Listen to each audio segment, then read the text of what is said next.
Hey everyone, welcome back. Today we're diving into a topic that's really important, something that could happen to anyone with a bank account. We're talking about a new scam that's catching a lot of people off guard, and I want to make sure you're aware of it so you don't fall victim to it. This scam is more sophisticated than most, and even if you think you'd spot a scam a mile away, trust me, this one can trick even the savviest of us. I almost fell for it myself, and I want to share exactly how it works and what you can do to protect yourself. Now, here's the thing. Most of us know the usual warning signs when it comes to scams. Don't click on strange links, don't give out personal info, that kind of thing. But this one is different. The scammers are pretending to be from your bank's fraud department, and they have real details from your account, which makes the whole thing seem legitimate.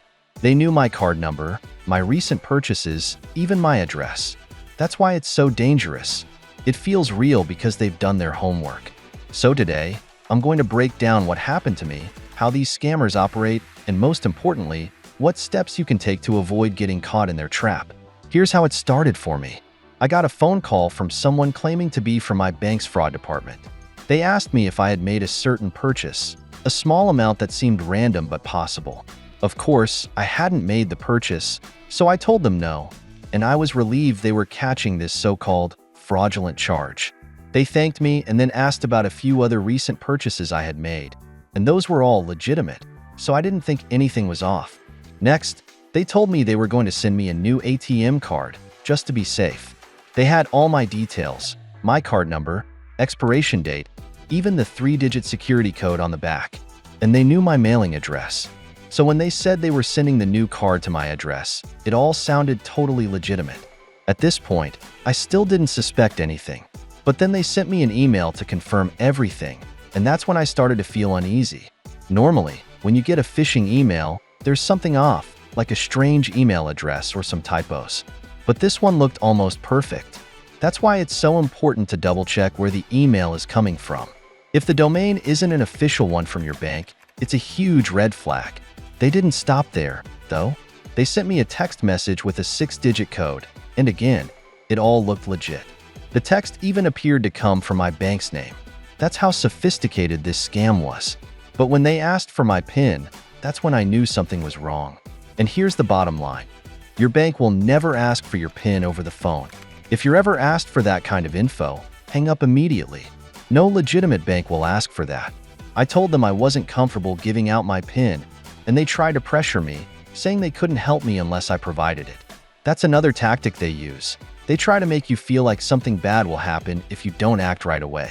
But trust your gut, because if it feels off, it probably is. After I got off the phone, I decided to log into my account online and call the bank's fraud department myself. And guess what?